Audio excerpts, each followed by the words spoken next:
Hello दोस्तों, concept of chemistry में आप सभी का स्वागत है। आज के इस वीडियो में हम बहुत ही इम्पॉर्टेंट टॉपिक डिस्कस करने वाले हैं, न्यू चैप्टर डिस्कस करने वाले हैं और उसका नाम क्या है? रासायनिक आबंधन एवं आणविक संरचना। और ये इम्पॉर्टेंट आप लोगों के लिए बेहद ही इम्पॉर्टेंट है। और इस चैप्टर में हम ऐसे ऐसे कंसेप्ट पढ़ेंगे। और आज का जो वीडियो यानी फर्स्ट लेक्चर है जो इस चैप्टर का, वो बहुत ही इम्पॉर्टेंट है। ये फर्स्ट लेक्चर जो है, इसको जो लोग भी देखेंगे तो आगे यानी ये चैप्टर पढ़ने में आसानी से समझ में भी आएगा। इस चैप्टर में हम ऐसे ऐसे कंसेप्ट देखेंगे कि आप लोगों की मतलब आप लोगों का एकदम कंसेप्ट क्लियर हो जाएगा। ठीक, आप लोगों को जो भी आज तक कन्फ्यूज़न था कि ऐसा क्यों होता है, ऐसा क्यों होता है, वो एकदम कन्फ्यूज़न आज दूर होने वाला है। ठीक, इस लेक्चर में। ठीक, तो आप लोग फर्स्ट लेक्चर पूरा वीडियो पूरी वीडियो देखें, आपको पूरी बात समझ में आने वाली है। ठीक, तो हम इसको स्टार्ट करते हैं।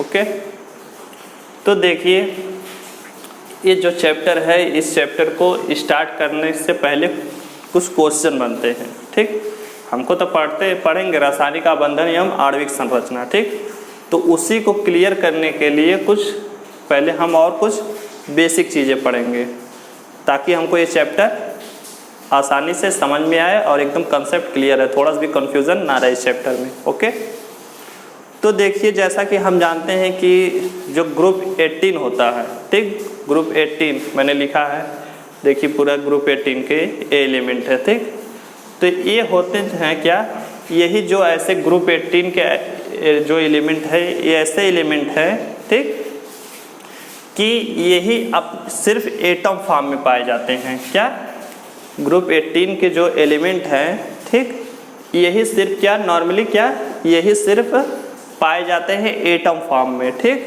किस फॉर्म में पाए जाते हैं? एटम फॉर्म में। यानी जैसे हाइड्रोजन है तो एक एटम है, तो लेकिन हाइड्रोजन है एटम फॉर्म में नहीं पाया जाएगा। सिर्फ ग्रुप 18 की बात हो रही है। ग्रुप 18 में जैसे हीलियम है, तो हीलियम क्या ये एटम फॉर्म में पाया जाता है। ठीक, और जैसे नियान होगा तो नियान भी यानी एटम फॉर्म में पाया जाएगा। ठीक, जबकि हाइड्रोजन जो होता है, हाइड्रोजन इस फॉर्म में नहीं पाया जाएगा, एटम फॉर्म में यानी अकेला नहीं पाया जाएगा। जबकि हीलियम नियान हो गए यानी ग्रुप 18 के सभी एलिमेंट इस फॉर्म में पाए जाते हैं, यानी अकेला का मतलब एटम मिल जाएंगे तो क्या हो जाएंगे?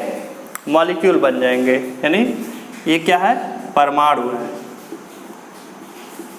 ये परमाणु है, हीलियम का एक परमाणु और ये नियान का एक परमाणु। ठीक, यानी हीलियम नियान और यानी ग्रुप 18 के जो सभी एलिमेंट है ये परमाणु के रूप में पाए जाते हैं। ठीक, लेकिन अब जैसे हाइड्रोजन होगा तो हाइड्रोजन परमाणु के रूप में नहीं पाया जाएगा। ये कब जब भी पाया जाएगा हाइड्रोजन किस फॉर्म में पाया जाएगा? H यानी दो H मिल के H2 बना लेंगे। ठीक, और ये क्या है? H2 अणु है। किस फॉर्म में पाया जाएगा? H2 अणु, सॉरी, हाइड्रोजन किस फॉर्म में पाया जाएगा? H2 में, H2 के फॉर्म में, H2 के रूप में पाए। जहाँ पे भी हाइड्रोजन दिखे, कहीं पे भी हाइड्रोजन आपको मिलता है तो वो किस फॉर्म में रहेगा? हमेशा H2 के फॉर्म में रहेगा। ऐसा नहीं होगा कि उसका H2 नहीं, बल्कि क्या हो, उसका एक एटम अलग हो एक एटम अलग हो, ऐसा नहीं हो सकता हाइड्रोजन के केस में। ठीक, हाइड्रोजन क्या पीरियोडिक टेबल के पूरे एलिमेंट में ऐसा नहीं हो सकता कि ये है क्या हो, एक एटम अलग हो एक एटम अलग हो। ठीक, सिर्फ किस में होगा? ग्रुप 18 में ऐसा पॉसिबल है कि उसका एक एटम दूसरे एटम से अलग हो। ठीक, यानी ये हीलियम और प्लस हीलियम ये अलग हो सकता है, ये अलग अलग पाए जा सकते हैं। जबकि हाइड्रोजन यानी H नहीं पाया जा सकता, जब भी पाया जाएगा H2 फॉर्म में पाया जाएगा। और H ये देखिए हीलियम है, HE ये अलग अलग फॉर्म में यानी अलग अलग ये पाए जा सकते हैं अकेले, यानी परमाणु के रूप में। ठीक, परमाणु क्या होते हैं, अणु क्या होते हैं, ये मैंने मतलब इस चैनल पे आप लोगों को बताया जा चुका है कि एटम क्या होता है, परमाणु क्या होता है, बहुत अच्छी तरह से। तो आप उस लेक्चर को देखें, एकदम कंसेप्ट क्लियर हो जाएगा क्या होता है। ठीक, तो मैंने जैसा कि बता दिया कि ये जो ग्रुप 18 के एलिमेंट होते हैं वही क्या होते हैं? एटम फॉर्म में यानी परमाणु फॉर्म में पाए जाते हैं। बाकी पीरियोडिक टेबल में कोई भी नहीं पाया जाता। सब के सब क्या मॉलिक्यूल बना लेते हैं, यानी सब के सब एक दूसरे से मिलकर अणु बना लेते हैं, तब वो फॉर्म में पाए जाएंगे। जैसे ऑक्सीजन हो गया, ऑक्सीजन O। तो ये कभी इस फॉर्म में नहीं पाया जाएगा। जब भी पाया जाएगा दूसरा ऑक्सीजन इसके साथ रिएक्शन करेगा यानी संयोग करेगा और O2 बना लेगा। ठीक, तो ऑक्सीजन जो गैस होती है वो हमेशा इस फॉर्म में होती है यानी O2 फॉर्म में, ना कि इस एटम में, एटम के फॉर्म में यानी परमाणु के फॉर्म में। ये परमाणु अकेला है, मिलके दो ऑक्सीजन मिल गए तो अणु बन गए। ठीक, तो यानी इस फॉर्म में नहीं पाए जाते। ये किस फॉर्म में पाए जाते हैं? ऑक्सीजन। इतनी बातें क्लियर है आप लोगों को? आगे देखिए, अब क्वेश्चन बनता है क्या? इस चैप्टर पढ़ रहे हैं तो इस चैप्टर में बहुत कुछ क्वेश्चन बनेंगे और क्वेश्चन का उस क्वेश्चन का हम लोग आंसर ढूंढेंगे यानी समझेंगे कि इसका आंसर क्या होगा। तो अब बातें अच्छे से हम लोग समझ में आएंगे। देखते हैं, देखिए ये क्या है क्वेश्चन, क्या फर्स्ट है, परमाणु परस्पर संयोग करके बंध क्यों बनाते हैं? ठीक, ये क्वेश्चन बनता है ना कि जो परमाणु होते हैं, जैसे कि ये मैंने बताया कि ये देखिए हाइड्रोजन है और दूसरा हाइड्रोजन, ये मिल के बंध क्यों बनाते हैं, ये क्यों बॉन्ड बना लिए? ठीक, फर्स्ट क्वेश्चन। पहले क्वेश्चन समझते हैं, क्वेश्चन जब समझ लेंगे तो इसके बारे में पढ़ना आसान होगा और आसानी समझ में आएगा। पहले क्वेश्चन समझ में आना चाहिए। अब सेकंड क्वेश्चन क्या है, परमाणु अणु बनाने के लिए किस प्रकार संयोग करते हैं? ठीक, चलिए अगर हमने मान लिया कि परमाणु परस्पर संयोग करके बंध बनाते हैं, ठीक है, बंध बनाते हैं, तो जो परमाणु है अणु बनाने के लिए किस प्रकार संयोग करते हैं? ठीक, यानी ये जो परमाणु है ये बंध बनाने के लिए किस प्रकार संयोग करते हैं, कैसे जुड़ जाते हैं, कैसे बॉन्ड बना लेते हैं? सेकेंड क्वेश्चन हो गया। थर्ड क्वेश्चन क्या है, अणु जो होते हैं वो परमाणु की तुलना में अधिक अस्थायी होता है। ठीक, यानी जैसे कि H2 है, ठीक, ये क्या है, ये अणु है, क्या है, H2 अणु है, और H क्या है, परमाणु है, क्या है, अकेला सिंगल है तो परमाणु है, और दो हाइड्रोजन मिलके जुड़ गए यानी तो क्या बन गया, अणु। तो वही क्वेश्चन है क्या कि अणु जो होता है वो परमाणु की तुलना में अधिक अस्थायी होता है, क्यों होता है? यानी ये अधिक अस्थायी होता है, ये कम अस्थायी होता है, क्यों होता है? ठीक, तीनों क्वेश्चन समझ में आ गए। ठीक है, अब एक बात और समझ लीजिए कि अभी इसको बताया जाएगा कि ऐसा क्यों होता है। उससे पहले एक बात और देख लीजिए कि जब दो हाइड्रोजन मिलते हैं यानी दो एटम, कोई भी दो एटम, मैंने हाइड्रोजन का एग्जांपल लिया था, हाइड्रोजन समझिए, जब दो हाइड्रोजन या दो एटम मिलते हैं, ठीक, यानी जब दो हाइड्रोजन मिलेंगे या कोई भी दो एटम मिलते हैं यानी इनके बीच में क्या होगा, बॉन्ड का फॉर्मेशन होगा। यानी बॉन्ड जब बनेगा तो एनर्जी रिलीज होगी यानी एनर्जी निकलेगी। क्या होगी, एनर्जी निकलेगी। बॉन्ड बनने के बाद यानी जब बॉन्ड बनेगा तो एनर्जी रिलीज होगी। ठीक, और एनर्जी रिलीज होने का मतलब एक कॉन्सेप्ट है, इस बात को आप लोग बहुत अच्छी तरह से समझें। ठीक, कि जब भी बॉन्ड बनेगा तो एनर्जी क्या होगी, रिलीज होगी, और जब एनर्जी रिलीज होगी तो जो भी बन रहा है वो क्या होगा, अस्थायी होगा। ठीक, तो यानी वो एग्जिस्ट करेगा, वो पाया जाएगा। ठीक, ओके। अब जैसे यहाँ पे हमने लिया था एटम के तौर पे हाइड्रोजन और हाइड्रोजन, तो ये जब बनेगा हाइड्रोजन हाइड्रोजन मिलेंगे तो क्या बनेगा, H सिंगल बॉन्ड H यानी H2 बन जाएगा। ये बॉन्ड H हाइड्रोजन हाइड्रोजन के बीच में बॉन्ड बन जाएगा। ठीक, और एनर्जी निकलेगी, जब ये देखिए बन रहे हैं तो एनर्जी क्या निकलेगी, और एनर्जी जब निकलेगी तो ये बन जाएंगे, और जब बनेंगे तो मैंने बताया कि एनर्जी जब भी निकलेगी बॉन्ड बनने के बाद तो फिर जो बना है वो क्या होगा, अस्थायी होगा। अस्थायी होने का मतलब वो एग्जिस्ट करेगा, वो पाया जाएगा। ठीक, अब दूसरी बात क्या है कि अगर कोई बॉन्ड बना है, ठीक, मान लीजिए बॉन्ड बन गया, ठीक, अब अगर बॉन्ड बन गया है तो उस बॉन्ड को अगर तोड़ना है, ठीक, क्या उस बॉन्ड को ब्रेक करना है तो उसको एनर्जी देनी पड़ेगी। क्या करनी पड़ेगी, एनर्जी देनी पड़ेगी। जस्ट उसका अपोजिट, यानी जब बॉन्ड बना तो एनर्जी निकली और जो बना है वो अब क्या होगा, अस्थायी होगा। ठीक, और क्या है, अगर बॉन्ड बन गया है तो उसको अब तोड़ना है तो क्या होगा, एनर्जी देनी पड़ेगी। इतनी बात समझ में आई? ठीक है, अब देखिए कॉन्सेप्ट क्या है। अब ये तीनों बातों को हम लोग अच्छी तरह समझते हैं। देखिए अब मान लेते हैं कि एक एटम है, ठीक, ये भी दूसरा कोई एटम है यानी परमाणु है। ठीक, दोनों परमाणु है। ठीक, तो आखिर यही क्वेश्चन है ना कि परमाणु परस्पर संयोग करके बंध क्यों बनाते हैं, तो इस बात को हम समझ रहे हैं। ठीक, आखिर ये परमाणु ये भी परमाणु हो, आखिर ये क्यों बंद बना रहे हैं, इनकी क्या मजबूरी है, इनको क्या प्रॉब्लम है कि ये बंद बना रहे हैं, क्यों अकेला अकेला नहीं रहते हैं। ठीक, तो देखिए हम सब जानते हैं कि अगर एटम है यानी परमाणु है तो परमाणु में क्या बीच में होता है, यानी सेंटर में क्या होता है, न्यूक्लियस होता है यानी नाभिक होता है, और नाभिक पे पॉजिटिव चार्ज होता है। ठीक, देखिए हमने पॉजिटिव चार्ज लगाया। ठीक, और नाभिक के चारों ओर इलेक्ट्रॉन क्या करते हैं, चक्कर लगाते हैं, तो हमने इलेक्ट्रॉन का क्लाउड बना दिया, यानी इलेक्ट्रॉन इस तरह से चक्कर लगा रहे होंगे। ठीक, इस तरह से इलेक्ट्रॉन बहुत सारे होंगे।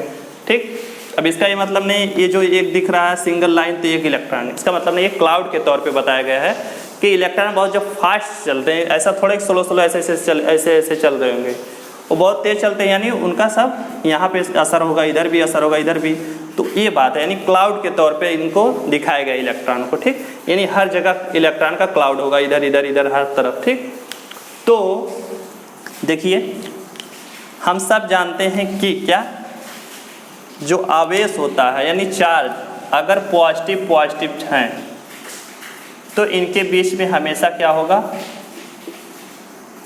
प्रतिकर्षण। क्या होगा, प्रतिकर्षण होगा। और निगेटिव है तो भी क्या होगा, प्रतिकर्षण। लेकिन पॉजिटिव और निगेटिव है तो क्या हो जाएगा, आकर्षण। ये बेसिक चीज है। ठीक, आकर्षण ये बेसिक चीज है, ये क्लियर रहना चाहिए कि जब भी पॉजिटिव रहेंगे कोई भी चीज़ें किस, यानी कोई पॉजिटिव आवेश, यानी आवेश सेम है हमेशा प्रतिकर्षण होगा, पॉजिटिव हो या नेगेटिव, यानी आवेश सेम हो, चार्ज सेम हो तो हमेशा प्रतिकर्षण होगा। अगर जैसे ही चार्ज डिफरेंट होगा, पॉजिटिव निगेटिव होगा, तो क्या हो जाएगा, आकर्षण यानी अट्रैक्शन हो जाएगा, करीब आएंगे। ठीक, तो देखिए हम सब जानते हैं कि अगर दो एटम है तो उसमें क्या होता है, बीच में नाभिक।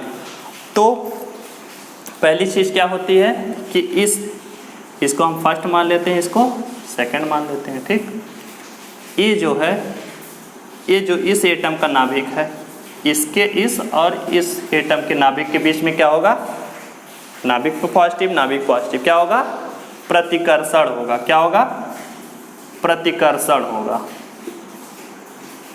प्रतिकर्षण। ठीक, यानी ए और ए नाभिक एक दूसरे के बीच क्या करेंगे, दूर जाएंगे, दूर जाना चाहेंगे। ठीक, करीब आना नहीं चाहेंगे। क्यों, क्योंकि आवेश सेम है। ठीक है, अब देखिए दूसरी बात क्या है, दूसरी बात ये है कि ये जो नाभिक है, जो इलेक्ट्रॉन होते हैं, ये मैं बना दे रहा हूँ यहाँ इलेक्ट्रॉन फॉर, यानी इलेक्ट्रॉन पर कौन सा चार्ज होता है, नेगेटिव चार्ज होता है। ठीक, इसलिए मैंने ई माइनस कर दिया ताकि पता चले कि नेगेटिव चार्ज होता है। तो ये सब इलेक्ट्रॉन ही है। ठीक, तो ये जो इस एटम का जो इलेक्ट्रॉन है, ठीक, इस एटम का जो इलेक्ट्रॉन है वो इस एटम के इलेक्ट्रॉन से भी क्या करेगा, प्रतिकर्षण ही करेगा। क्या करेगा, प्रतिकर्षण ही करेगा। ठीक, क्योंकि इलेक्ट्रॉन यहाँ पे भी है, यहाँ पे भी इलेक्ट्रॉन, तो इलेक्ट्रॉन के बीच में क्या होगा, प्रतिकर्षण होगा, क्योंकि इलेक्ट्रॉन पे नेगेटिव चार्ज, कोई भी इलेक्ट्रॉन हो तो हर इलेक्ट्रॉन पे नेगेटिव ही चार्ज होता है, चाहे किसी की एटम का हो। ठीक, तो यानी इस पे भी ये इलेक्ट्रॉन है तो इधर नेगेटिव, इलेक्ट्रॉन इधर नेगेटिव, तो नेगेटिव यानी चार्ज हो गए सेम, तो क्या होगा, हमेशा प्रतिकर्षण। ठीक, और यहाँ पे नाभिक था तो क्या हुआ, चार्ज सेम थे तो क्या हुआ, प्रतिकर्षण। ठीक, अब देखिए थर्ड बात क्या है, थर्ड ये है कि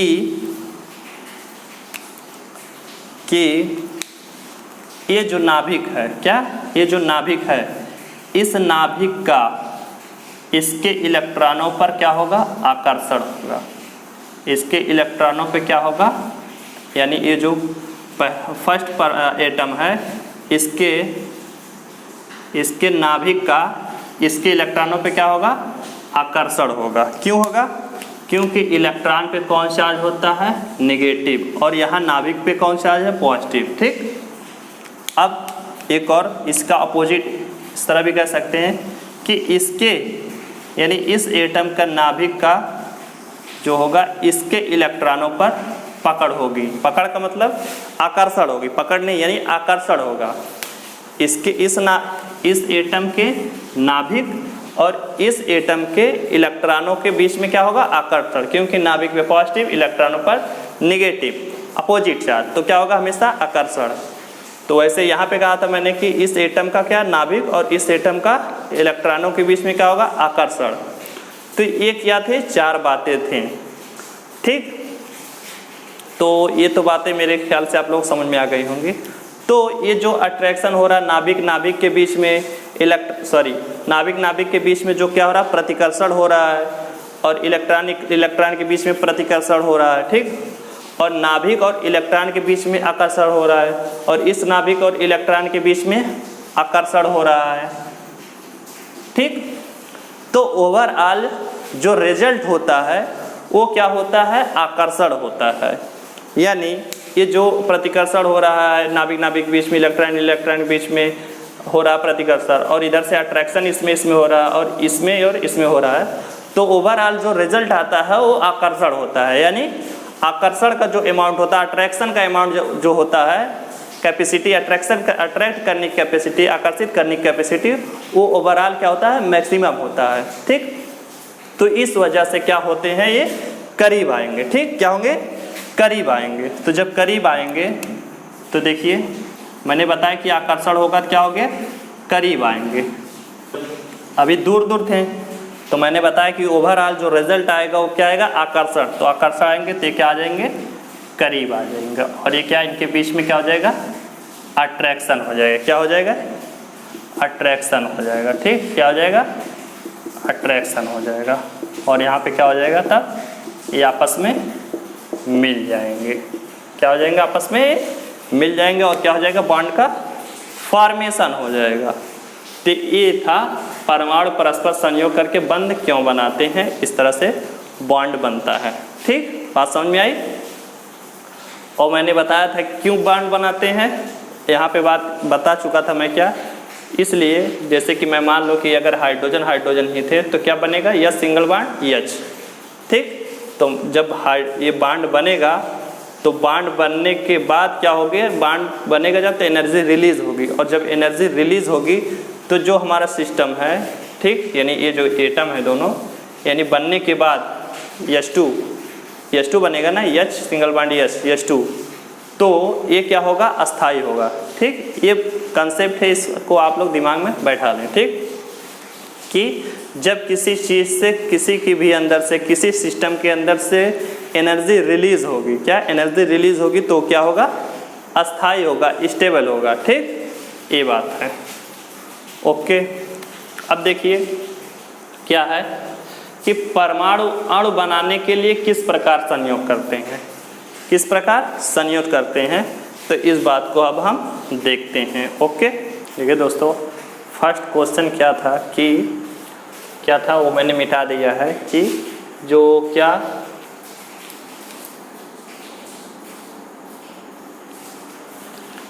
कि जो परमाणु होते हैं वो परस्पर संयोग करके बंध क्यों बनाते हैं, परमाणु परस्पर यानी आपस में संयोग करके बंध क्यों बनाते हैं, ठीक। और क्या, परमाणु अणु बनाने के लिए किस प्रकार संयोग करते हैं, और अणु परमाणु के तुलना में अधिक अस्थायी होता है क्यों। तो इसका एक रीज़न मैंने बता दिया, ठीक। ये इसलिए ऐसा होता है, जो अट्रैक्शन अभी मैंने बताया कि ओवरऑल जो एक एटम और दूसरे एटम के बीच में अट्रैक्शन भी होता है, यानी प्रतिकर्षण भी होता है, आकर्षण भी होता है, ठीक। जो ओवरऑल होता है वो रिजल्ट क्या आता है, आकर्षण। तो इसलिए क्या होते हैं, एक एटम और दूसरे एटम के बीच में बॉन्ड बनता है, यानी करीब आते हैं तो बॉन्ड बनता है, ठीक। तो और ऐसा क्यों होता है, क्योंकि एनर्जी कम करना चाहते हैं अपने, जैसे एक एटम है और दूसरा एटम हो, वो मिलके एनर्जी कम करना चाहते हैं। यानी एनर्जी कम करने का मतलब क्या, वो अस्थाई होना चाहते हैं, एग्जिस्ट करना चाहते हैं, क्योंकि वो मैंने बताया कि हाइड्रोजन परमाणु के फॉर्म में एग्जिस्ट नहीं करता, ठीक। तो वो क्या करेंगे, जब 2 परमाणु मिल जाएंगे तो अणु बन जाएगा, वो क्या, और एनर्जी उनकी रिलीज होगी, ठीक। मैंने बताया था ना कि हाइड्रोजन है और ये हाइड्रोजन है, ठीक। तो एनर्जी ये क्या होगी, जब ऐड यानी बॉन्ड बनेगा तो एनर्जी क्या निकलेगी, यहाँ से क्या होगी, एनर्जी निकलेगी, ठीक। जब एनर्जी निकलेगी तो ये जो सिस्टम हमारा है ये क्या होगा, अस्थाई होगा। क्या होगा, अस्थाई। अब कहेंगे ये सिस्टम क्या है, इतना छोटा सा है ये H2 यह सिंगल बॉन्ड ये सिस्टम है। तो सिस्टम किसको कहते हैं आप लोग ध्यान समझें कि पूरे यूनिवर्स का क्या, पूरे यूनिवर्स का वह छोटा सा छोटा पार्ट या वह छोटा से छोटी चीज़ जिसके बारे में हम स्टडी कर रहे हैं, ठीक। पूरे यूनिवर्स का वह छोटा सा छोटा पार्ट या छोटी से छोटी चीज़ जिसके बारे में हम स्टडी कर रहे हैं वही हमारा सिस्टम हो जाएगा। ऐसा नहीं कि सिस्टम क्या कोई बहुत बड़ी चीज़ होती है। तो केमिस्ट्री में सिस्टम का मतलब ये है, ठीक। तो सिस्टम क्या करना चाहता है, अपने आप को क्या एनर्जी रिलीज़ करना चाहता है। जब एनर्जी रिलीज़ होगा तो क्या ये अस्थायी हो जाएगा हमारा सिस्टम, और ये यही इसी फॉर्म में पाया जाएगा, ठीक, एटमॉस्फेयर में। ओके, अब देखिए जो रीज़न है सेकेंड कि अणु परमाणु की तुलना में अधिक अस्थायी होता है, क्यों ऐसा, क्यों ये सब क्या होता है, तो इसका रीज़न क्या है, दूसरा अक्रिय विन्यास प्राप्त करने की प्रवृत्ति, ठीक। ये जो होता है परमाणु अणु बनाने के लिए किस प्रकार संयोग करते हैं, अणु परमाणु की तुलना में अधिक अस्थायी होता है, क्यों, तो उसका दूसरा रीज़न है अक्रिय विन्यास प्राप्त करने की प्रवृत्ति होने की वजह से, ठीक। प्रवृत्ति का मतलब नेचर, यानी इनका नेचर ही ऐसा है, ठीक। तो अब अक्रिय विन्यास का मतलब क्या, पहले समझते हैं कि अक्रिय विन्यास क्या होता है, ठीक। देखते हैं इधर, तो ये जो हैं इतने जो लिखे हुए एटम है, ग्रुप 18 के जो एलिमेंट हैं इनको ही बोलते हैं अक्रिय गैस बोलते हैं, क्या, इन्हीं को बोलते हैं अक्रिय गैस, नोबेल गैस बोलते हैं, ठीक, इनर्ट गैस बोलते हैं, ठीक। यानी ये रिएक्शन नहीं करती, क्रिया नहीं करती, इसलिए इनको अक्रिय गैस बोला जाता है, ठीक। तो वही कह रहा है कि अक्रिय विन्यास प्राप्त करने की प्रवृत्ति, यानी इनके अलावा जो होते हैं एलिमेंट वो हमेशा क्या रखना चाहते हैं, वो रखना चाहते हैं अक्रिय विन्यास प्राप्त करना चाहते हैं, ठीक। तो जैसे देखिए ये नियान है, क्या है, ये नियान है, ये नियान है, और नियान का एटॉमिक नंबर कितना होता है 10, और 10 का जब करेंगे इलेक्ट्रॉनिक विन्यास, मैंने इससे पिछले वीडियो में बताया है और इसका आप लोग को लिंक डिस्क्रिप्शन में दिया है, वो वीडियो जाके ज़रूर देखें कि इलेक्ट्रॉनिक विन्यास कैसे निकालते हैं। आपसे बात समझ में आएगी कि मैं कैसे कर रहा हूँ। देखिए 1s2 2s2 2p क्या 6, ठीक। तो ये देखिए इसकी बात छोड़ देते हैं, हमको समझना है यहाँ पे p में होते हैं कितने ऑर्बिटल 3, ये सब बातें मैं आप बाओ के प्रिंसिपल में बता चुका हूँ, वो वीडियो देखें, आप लोगों को ये पूरी तरह से बात समझ में आएगी, ठीक। तो ये 6 ऊपर मतलब 6 इलेक्ट्रॉन हम लोग फिल करना है, तो 1 2 3, अब भी 3 बचे हैं तो अब जोड़ा बनाएंगे 1 2 3, ये देखिए 6 हो गए, ठीक। तो यही कहा गया है कि जो अदर एलिमेंट होते हैं वो क्या रखना चाहते हैं, अक्रिय विन्यास रखना चाहते हैं, यानी जो अक्रिय गैसें हैं इनके जैसा विन्यास रखना चाहते हैं। जैसे कि ये देखिए पूरा भरा हुआ है ना, ये जो सबसेल है ये उपकोष है, पी उपकोष, ये पूरी भरी हुई कि नहीं, पूरे के पूरे इलेक्ट्रॉन भरे हुए, अब कोई इलेक्ट्रॉन इसमें नहीं आ सकता। तो इस टाइप के जो अदर एलिमेंट होते हैं वो रखना चाहते हैं विन्यास अपना, ठीक। जैसे कि एग्जांपल देते हैं, अब देखिए जैसे कि क्या होता है सोडियम, सोडियम का क्या है सिंबल Na+, और इसका एटॉमिक नंबर 11। तो देखिए इसका करेंगे इलेक्ट्रॉनिक कॉन्फ़िगरेशन यानी इलेक्ट्रॉनिक विन्यास 1s2 2s2 2p कितना होगा 1s2 2s2 2p 6, और कितना होगा 3s1, ठीक। 1s2 2s2 2p 6 3s1, okay. और अभी मैं इस बात को बताता हूँ आगे। और जैसे कि क्लोरीन हो गया, क्या क्लोरीन का होता है एटॉमिक नंबर 70 यानी 17, इसका करेंगे तो 1s2 2s2 2p 6, इसका क्या होगा 3s2, कितना हुआ इलेक्ट्रॉन, यहाँ पे हो गए 6 और 4 कितना 10, अभी 12 हुआ, तो 3p5, ठीक। तो मैंने बताया है कि जैसे ये देखिए p में कितने इलेक्ट्रॉन हैं, नियान में p में कितने इलेक्ट्रॉन 6, तो जो अदर एलिमेंट होते हैं वो भी ऐसे ही रखना चाहते हैं कि उसका जो उपकोष है, जैसे p उपकोष थी p पूरा भरा रहे। अब जैसे यहाँ पे हीलियम है तो हीलियम का एटॉमिक नंबर होता है 2, कितना होता है 2 एटॉमिक नंबर, इसका कितना होता है 1s2। ये देखिए s में एक ही ऑर्बिटल होते हैं और एक में 2 इलेक्ट्रॉन, तो जिसमें यस उपकोष आएगा, ठीक, जैसे यहाँ पी आया तो यहाँ पे यस आया, तो अगर यस आता है तो यस में जो अदर एलिमेंट होंगे हीलियम के अलावा वो क्या रखना चाहेंगे कि इसमें 2 इलेक्ट्रॉन फिल करना चाहेंगे, ठीक, कि उसमें इनके ऑर्बिटल में 2 इलेक्ट्रॉन कक्षक इंग्लिश में बोलते हैं और हिंदी में कक्षक बोलते हैं और इंग्लिश में ऑर्बिटल, ठीक, कि इस जो यस है यस सबसेल है, यस उपकोष है, इसमें 2 इलेक्ट्रॉन रख सकें, क्योंकि ये देखिए अक्रिय गैस का है, ठीक। तो ऐसे ही दूसरे जो एलिमेंट है वो भी अपना विन्यास को ऐसा रखना चाहते हैं ताकि उनका ये भरा रहे डब्बा यानी कक्षक, ठीक। तो देखिए यहाँ पे क्या है, यहाँ पे इसमें देखिए तो भरा हुआ है, ये तो बात समझ में आ रही है हमारे कि इसमें 6 है, क्या है, इसमें 6 है, ये 6 है, लेकिन ये कहाँ से आ गए, एक यस में एक ही होते हैं, तो यानी एक लिखा है तो एक इलेक्ट्रॉन ने फिल कर दिया। अब ये देखिए यहाँ पे 3s2 है और 3p5 है, कितना है 3p5, अब 5 इलेक्ट्रॉन फिल करना 1 2 3 4 एंड 5, ठीक। अब देखिए ये जो अक्रिय गैस का जो विन्यास था नियान वाला, देखिए कितना था p6, यानी कितने पूरे के पूरे इलेक्ट्रॉन भरे हुए थे, 6 के 6, एक भी इलेक्ट्रॉन अब इसमें भरा नहीं जा सकता इस डब्बे में, ठीक। डब्बा का मतलब ऑर्बिटल, ठीक, कक्षक।